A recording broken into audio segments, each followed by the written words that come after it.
शास्त्रों में पत्नी को वामंगी कहा जाता है, जिसका अर्थ होता है बाएं अंग की अधिकारी। इसलिए पुरुष शरीर का बायां हिस्सा स्त्री का माना जाता है। इसका कारण यह है कि भगवान शिव के बाएं अंग से स्त्री की उत्पत्ति हुई, जिसका प्रतीक है शिव का अर्धनारीश्वर शरीर। यही कारण है कि हस्तरेखा विज्ञान की कुछ पुस्तकों में पुरुष के दाएं हाथ से पुरुष की और बाएं हाथ से स्त्री की स्थिति देखने की बात कही गई है। शास्त्रों में कहा गया है कि स्त्री पुरुष की वामांगी होती है, इसलिए सोते समय और सभा में सिंदूरदान, दीरागमन, आशीर्वाद ग्रहण करते समय और भोजन के समय स्त्री पति से बाईं ओर रहना चाहिए। इससे शुभ फल की प्राप्ति होती है।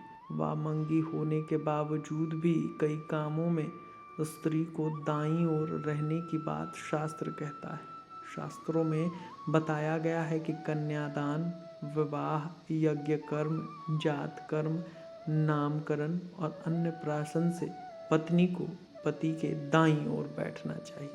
पत्नी के दाएं या बाएं बैठने संबंधी इस मान्यता के पीछे तर्क यह है कि जो कर्म सांसारिक होते हैं उसमें पत्नी पति के बाईं ओर बैठती है, क्योंकि यह कर्म स्त्री प्रधान कर्म माने जाते हैं। यज्ञ, कन्यादान, विवाह यह सभी का परलौकिक माने जाते हैं और इन्हें पुरुष प्रधान माना जाता है। इसलिए इन कर्मों को पत्नी के दाईं ओर बैठने का नियम है। सनातन धर्म में पत्नी को पति का वामांगी कहा जाता है, यानी कि पति के शरीर का बायां हिस्सा। इसके अलावा पत्नी को पति का अर्धांगिनी भी कहा जाता है, जिसका अर्थ है पत्नी पति के शरीर का आधा अंग होता है। दोनों शब्दों का सार एक ही है, जिसके अनुसार पत्नी के बिना पति अधूरा है। पत्नी ही पति के जीवन को पूरा करती है, उसे खुशहाल प्रदान करती है और उसके परिवार का ख्याल रखती है और उसे कुछ सुख प्रदान करती है जिसके वह योग्य है। पति पत्नी का रिश्ता दुनिया भर में बेहद महत्वपूर्ण बताया गया है। चाहे सोसाइटी कैसी भी हो, लोग कितने भी मॉडर्न क्यों न हो जाएं, लेकिन पति पत्नी के रिश्ते का रूप वही रहता है, प्यार और आपसी समझ से बना हुआ। हिंदू धर्म के प्रसिद्ध ग्रंथ महाभारत में भी पति पत्नी के महत्वपूर्ण रिश्ते के बारे में काफ़ी कुछ कहा गया है। भीष्म पितामह ने कहा था कि पत्नी को सदैव प्रसन्न रखना चाहिए, क्योंकि उसी से वंश की वृद्धि होती है और वह घर की लक्ष्मी है। यदि लक्ष्मी प्रसन्न होगी तभी घर में खुशियाँ आएंगी। इसके अलावा भी उन्होंने धार्मिक ग्रंथों में पत्नी के गुणों के बारे में विस्तार पूर्वक बताया है। आज हम आपको गरुड़ पुराण, जिसके लोक प्रचलित भाषा में गृहस्थों के कल्याण का पुराण भी कहा जाता है, उसमें उल्लेखित पत्नी के गुणों को संक्षिप्त व्याख्या करेंगे। गरुड़ पुराण में पत्नी के जिन गुणों के बारे में बताया गया है, उनके अनुसार जिस व्यक्ति की पत्नी में ये गुण हो उसे स्वयं को भाग्यशाली समझना चाहिए।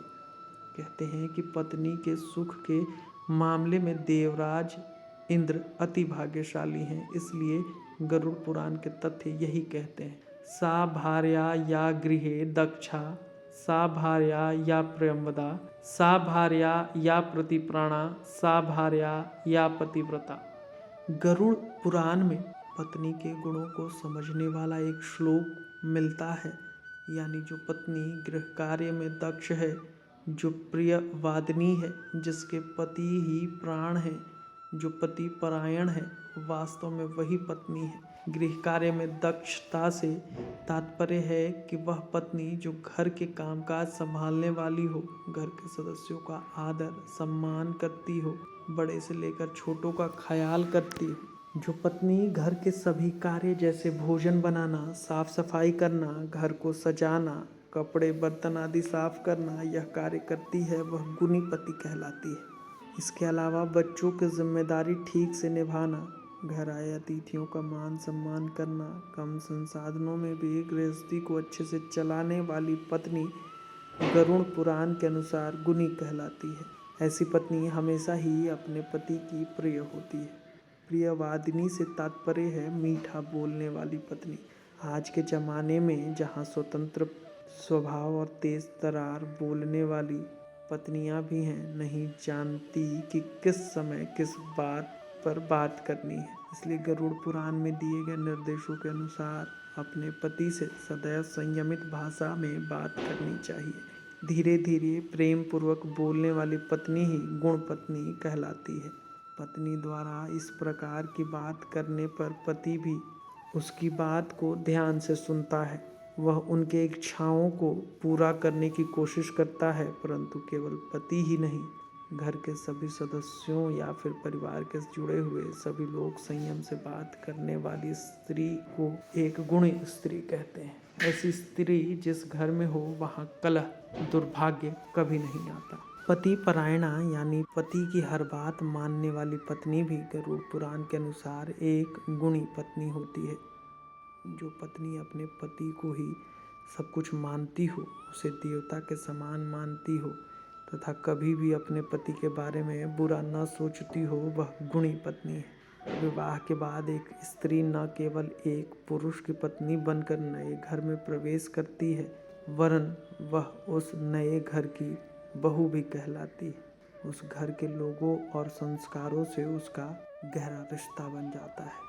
इसलिए शादी के बाद नए लोगों से जुड़े रीति रिवाज को स्वीकारना ही स्त्री की जिम्मेदारी है। इसके अलावा एक पत्नी को एक विशेष प्रकार के धर्म का भी पालन करना चाहिए। विवाह के पश्चात उसका सबसे पहला धर्म होता है अपने पति व परिवार के हित में सोचे वह ऐसा कोई काम न करे जिससे पति या परिवार का अहित हो। गरुड़ पुराण के अनुसार जो पत्नी प्रतिदिन स्नान कर पति के लिए सजती है, संवरती है, कम बोलती है तथा सभी मंगल चिन्हों से युक्त है, जो निरंतर अपने धर्म का पालन करती है तथा अपने पति का ही हित सोचती है, उसे ही सच्चे अर्थों में पत्नी मानना चाहिए।